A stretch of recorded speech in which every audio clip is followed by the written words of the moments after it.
Baiklah anak-anak, tak terasa ya. Sekarang besok sudah mulai ya PAS belum sekolah. Ya, sudah mulai PAS, penilaian akhir semester. Tidak usah takut, tidak usah tegang. Yang penting kalian belajar lagi, baca-baca kembali lagi yang sudah kita pelajari.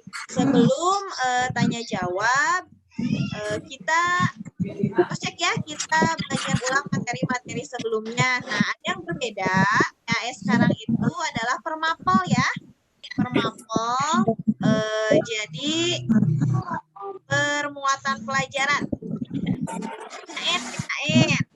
IPA, IPA, gitu ya. Bahasa Indonesia. Dan seperti itu sampai nanti dari tanggal 1 sampai tanggal 8 ya. Nah, mungkin kita bahas satu persatu ya. Mulai dari PKN ya. Boleh Bu Risma, silahkan. Untuk ya, sekarang untuk kisi-kisi dulu ya.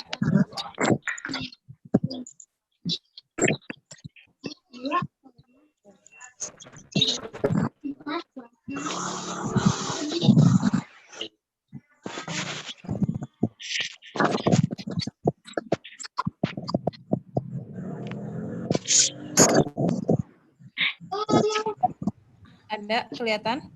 Ada. Kelihatan. Ada. Oke. Ya, jadi anak-anak untuk PAS sekarang ya, alhamdulillah kita jadinya itu 25 soal ya untuk kelas 6 pilihan ganda semuanya. Terus untuk PKS ini dari yang awal yang udah kita pelajari, silahkan. Nah, kalau misalnya kalian bawa atau sudah sedia alat tulis, bisa ditulis ya. Yang dilihat ini ada indikatornya, indikator soal nih ya. Untuk yang modul 1 tentang tumbuhan sahabatku. Jadi tentang nilai-nilai yang terkandung dalam sila Pancasila. Sila pertama, kemudian sila kedua, ketiga, keempat, dan kelima. Nanti ada contoh-contohnya ya, contoh pengamalannya. Nah, biasanya pertanyaannya kalau misalkan pertanyaan butir-butir pilihan gandanya sudah betul, nanti yang dicari kecuali yang mana ya. Jangan sampai terkecoh. Apalagi yang tentang sila ke-1 itu tentang ketuhanan yang Maha Esa dengan sila yang ketiga Persatuan Indonesia. Biasanya kalian terkecoh dalam contohnya ya. Jadi kalau misalkan sila ke-1 pasti yang berhubungan dengan agama, dengan keagamaan. Terus kalau misalkan sila ketiga berhubungan dengan Bhinneka Tunggal Ika, jadi persatuan dan kesatuan. Nah, ini beberapa kisi-kisi ya, ini kisi-kisinya semuanya tuh tentang pengamalan nilai-nilai Pancasila, kemudian berikutnya contoh tentang hak dan kewajiban.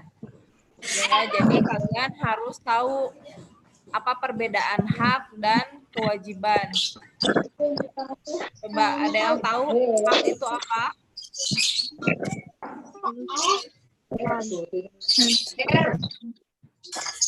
Ayo, apa itu hak? Silakan jawab. Lakukan. Ada dan kewajiban, kedua-duanya harus seimbang. Nah, hak itu adalah sesuatu yang akan kita dapatkan, akan kita terima apabila kita sudah menunaikan kewajibannya, ya.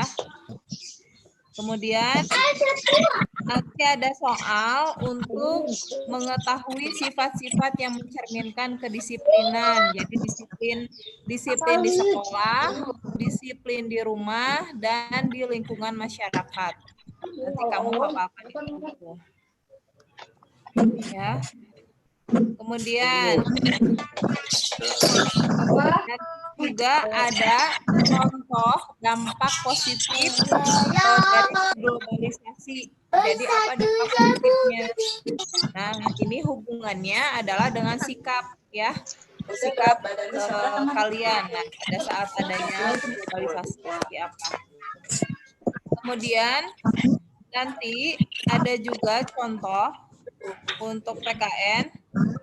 Nah, cara siswa untuk mengetahui bagaimana mewujudkan persatuan dalam keragaman budaya di masyarakat. Jadi kalian tinggal pilih yang mana yang lebih mudah. Kemudian juga menyebutkan di sini ada contoh perilaku bertanggung jawab sehari-hari. Jadi bertanggung jawab di rumah, kemudian di sekolah, ya, dan di lingkungan masyarakat. Itu untuk yang PKN. Ya. Untuk yang baru masuk, Ibu ulangi kembali ya. Untuk PKN kisi-kisinya semua ada di modul dan yang sudah kita pelajari. Yang pertama tadi tentang contoh-contoh pengamalan sila Pancasila ya, sila ke-1, ke-2, ke-3, ke-4 dan ke-5. Kemudian berikutnya tentang hak dan kewajiban, kemudian tentang tanggung jawab ya, tadi hak dan kewajibannya di rumah, kemudian di sekolah dan di masyarakat.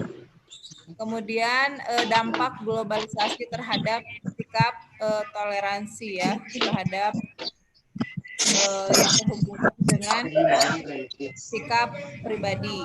Kemudian, nah ini ada tambahan, Ibu tambahan tentang wirausaha. Jadi nanti ini kita belum mempelajari, tapi kalian bisa cari ya.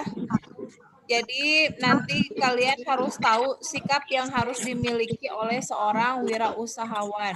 Jadi kalau kamu sebagai seorang pengusaha, nah sikap apa saja yang harus kamu miliki ya. Seperti itu. Jadi itu untuk yang PKN. Nanti sistemnya kita tetap pakai Google Form. Kecuali nih kalau kelas 6A atau 6B ada yang nggak punya handphone, nanti boleh ya ke sekolah ya. Ya, nanti kita sebutkan lagi teknisnya seperti apa. Dimulainya insya Allah jam 8 besok ya.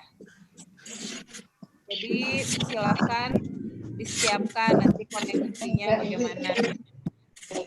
Oke, berikutnya untuk IPA. Sekarang kita masuk ke IPA. Nah, IPA yang awal-awal, ini pilihan ganda yang awal itu tentang perkembangbiakan generatif dan vegetatif. Ya, ini pada tumbuhan. Ya, nanti akan ada contoh vegetatif buatan. Nanti kalian pilih mana tumbuhan yang menggunakan vegetatif buatan. Karena ini pilihan ganda, jadi kamu lebih mudah ya dimudahkan. Kemudian nanti kamu harus mengetahui nama hewan yang memiliki ciri-ciri khusus. Ya, nanti akan disediakan pilihannya. Misalnya hewan tersebut hanya hidup di malam hari atau hewan tersebut bisa beradaptasi dengan cara apa, nanti kamu pilih hewannya. Kemudian nanti kamu harus memilih contoh tumbuhan yang berkembang biak secara generatif. Nah, masuk ke modul berikutnya tentang cara makhluk hidup menyesuaikan diri. Nah, nanti kalian harus tahu nih, ini yang nomor 6.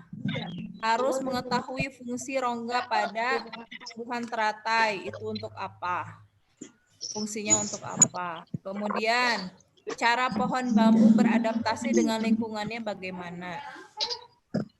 Ayo, daripada ngelihat ngelamun catat, karena ini nanti pas pelajarannya pasti keluar. Karena ini udah kisi-kisi soal ya. Kemudian nanti kamu harus tahu contoh tumbuhan xerophyt. Tumbuhan xerophyt itu yang seperti apa?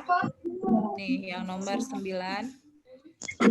Nah, kemudian nanti ada juga manfaat dari hewan penghasil bahan sandang. Jadi ini bukan kebutuhan yang primer, tapi kamu harus tahu nih manfaat. Misalnya contohnya ya, dari sapi nih.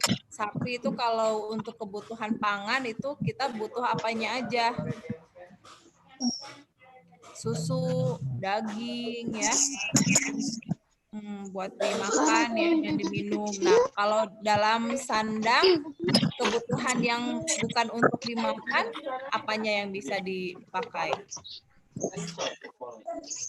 Kulitnya ya bisa dipakai untuk ya. Terus kemudian berikutnya tentang gelombang elektromagnetik dan arus listrik ya. Nanti akan disajikan gambar untuk pertanyaan nomor 14. Nanti akan ada rangkaian seri, kamu pilih yang mana yang masuk rangkaian seri, yang mana paralel. Kemudian satuan tegangan dan arus listrik nanti akan ada. Ya, kalau tegangan itu kan satuannya voltase, kemudian daya listrik itu apa? Watt. Kalau suka ada, kalau mau beli lampu atau apa mau berapa watt, nah itu naiknya daya listriknya. Kemudian nanti kamu menentukan cara pembangkit listrik diubah menjadi energi listrik. Pembangkit listrik itu kan macam-macam ya. Ada yang dari dengan bantuan air, kemudian bantuan angin, kemudian bantuan apa lagi? Air. Ya, nanti cara pengubahannya seperti apa? Contohnya, misalnya pembangkit listrik yang menggunakan pembangkit dari air terjun. Nah, itu cara pengubahannya menggunakan apa? Apakah air terjunnya langsung mengandung listrik atau ada alat lain yang dipergunakan untuk mengubah menjadi energi listrik. Kemudian kamu harus tahu nama alat yang digunakan untuk mengukur besar tegangan listrik. Nanti ada pilihannya. Ya. Kemudian sifat-sifat magnet. Nanti kamu harus tahu sifat-sifat magnet itu seperti apa. Contohnya, contoh soalnya kalau misalkan kutub magnetnya itu sama jenisnya. Kan ada kutub utara, ada kutub selatan. Kalau misalkan utara dengan utara didekatkan, maka akan terjadi apa? Apakah tarik-menarik? Ataukah tolak menolak? Atau dia akan berputar? Ya, dan yang lainnya. Tuh. Kemudian masih tentang magnet, kamu nanti pelajari juga contoh benda yang bisa ditarik oleh magnet dan juga contoh benda yang tidak bisa ditarik oleh magnet itu seperti apa aja. Ya. Apakah gelas plastik bisa ditarik magnet?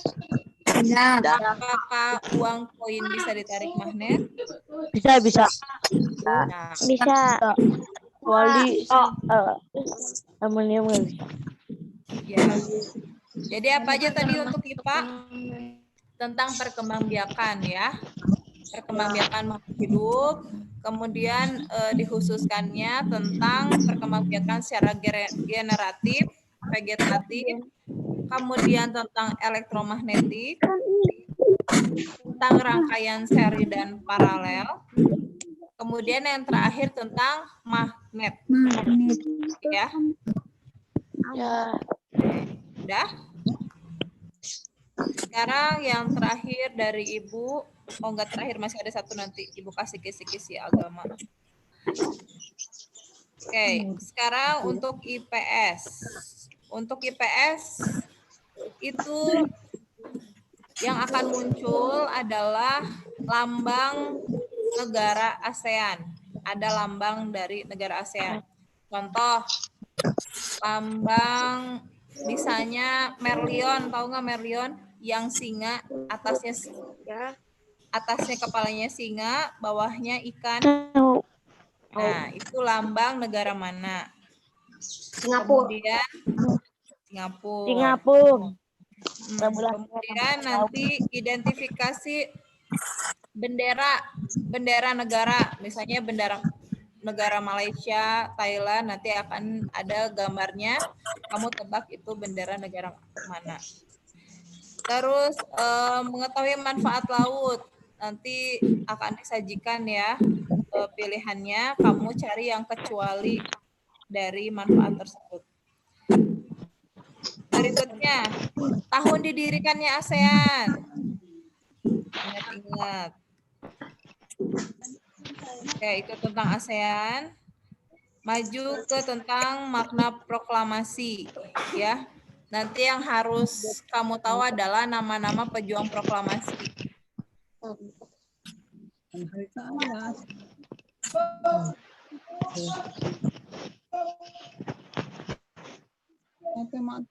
Itu berarti perjuangan, jadi bukan momen perjuangan yang pahlawan-pahlawan yang lama, jadi proklamasi sudah masuk ke zaman-zamannya 1945 ya. Nanti akan ada nama pahlawan yang selain itu, nanti kamu cek. Kemudian nama pergerakan persatuan bangsa. Nanti kamu pilih nama gerakannya apa saja. Nah, kemudian perjanjian Renville, konferensi meja bundar, kemudian perjanjian Linggarjati, nanti diingat lagi kapan berlangsungnya dan di mana. Ya, Bu. Ya. Nah, ini ada pertanyaan. Siapa nama penulis dari teks proklamasi? Jangan sampai terjebak. Penulis dan yang mengetik. Ini silakan nanti kamu cari tahu ya, apakah orangnya sama atau berbeda. Ya. Kalau menulis berarti beliau yang punya ide, ya, yang mempunyai konsep. Berikutnya, tentang penemu. Nanti kamu cari tahu nama penemu listrik, kemudian nama alat komunikasi yang menggunakan gelombang, kemudian masuk ke sekarang alat transportasi massal, itu apa saja contohnya? Oke. Kemudian berikutnya tentang globalisasi. Globalisasi ini yang ada hubungannya dengan ASEAN dan organisasi-organisasi di Asia ya. Jadi harus beda yang mana organisasi internasional dan yang mana yang organisasi di ASEAN. Gitu. Oke.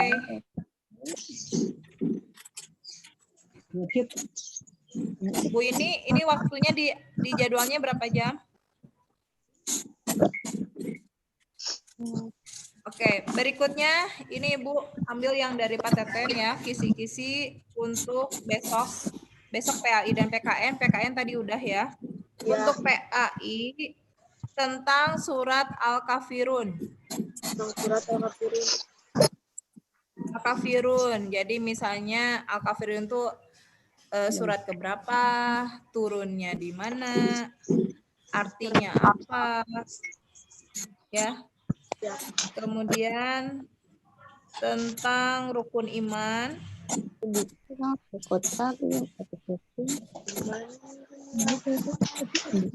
Kemudian Asmaul Husna. Ya, arti-arti dari Asmaul Husna.